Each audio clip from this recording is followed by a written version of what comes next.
O papel do professor diante das medidas protetivas.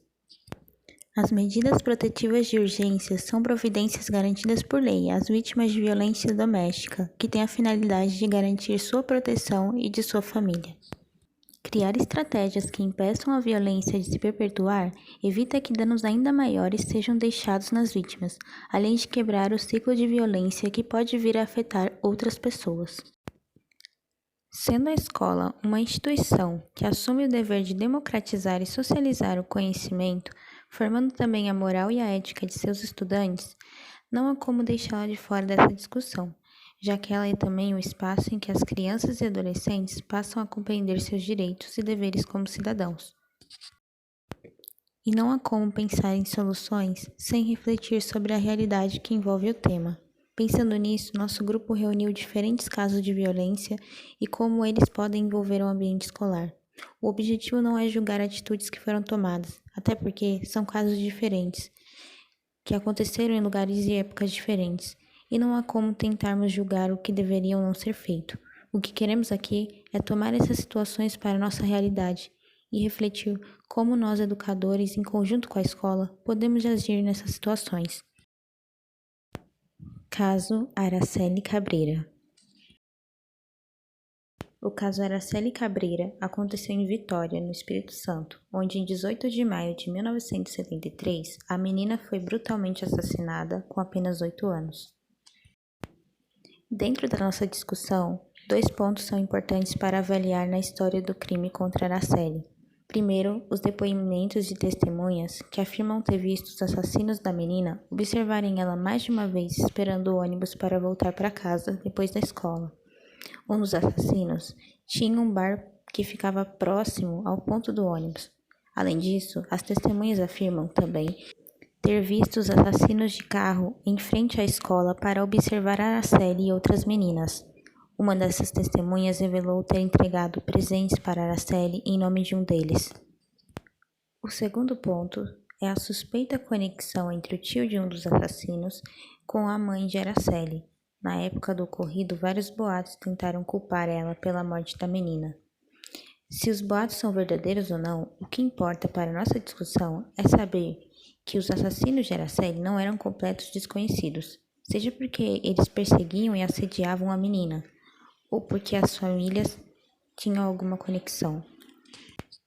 Isso nos leva a dados chocantes que revelam que 70% das vítimas de estupro são crianças e adolescentes.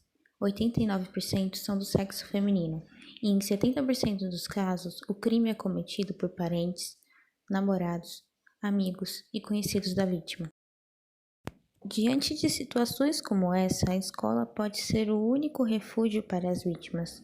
Por isso é fundamental criar um ambiente que possam se sentir acolhidas de maneira que o professor esteja acessível para ouvi-las em particular e dando atenção aos relatos.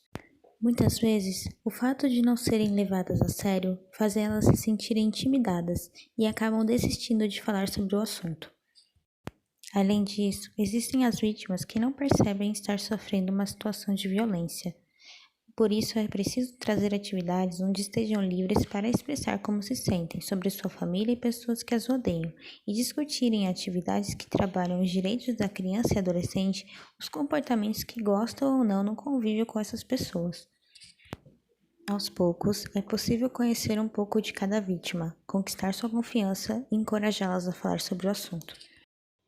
Como diz Paulo Freire, o professor precisa ficar atento aos movimentos corporais dessas crianças ou adolescentes, porque é através dos movimentos e gestos que a criança ou adolescente demonstra o que está se passando com elas, como no caso da aluna de 5 aninhos no sul da Bahia, em Ilhéus, que a professora atentamente observou o desenho da garotinha, perguntando a ela do que se tratava.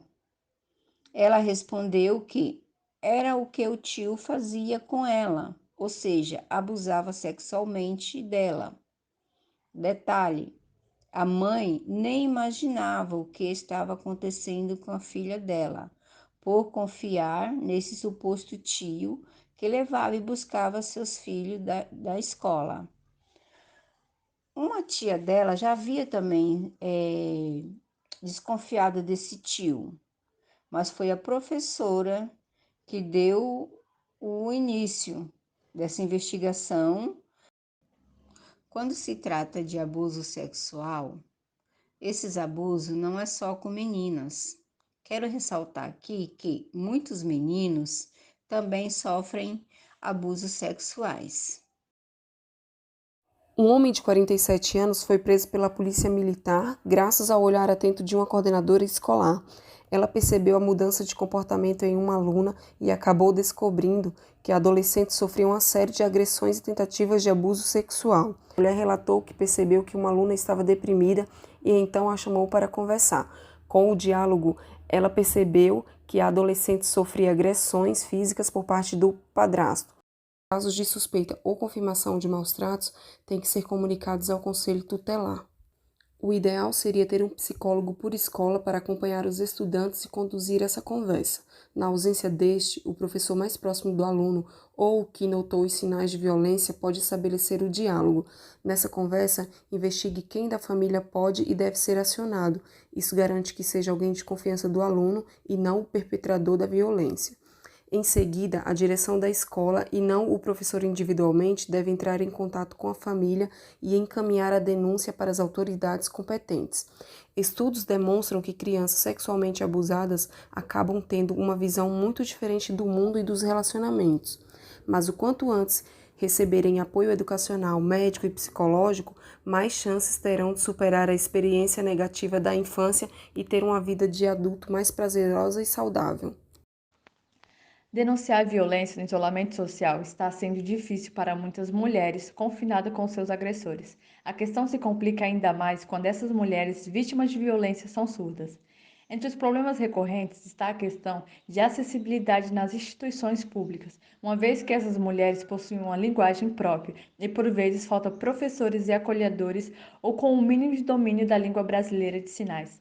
Laísa Rebouças é professora com formação em Libras e Direito no Centro de Capacitação de Profissionais da Educação e de Atendimento às Pessoas com Surdez. De acordo com Laísa, toda semana, pelo menos 3 mulheres surdas à procura iniciam uma conversa por WhatsApp ou e-mail para passar orientações e direcioná-las para melhores caminhos na busca pelos direitos delas. Essa professora criou um canal no YouTube com orientações jurídicas em Libras e direciona boa parte de conteúdos a mulheres surdas vítimas de violência.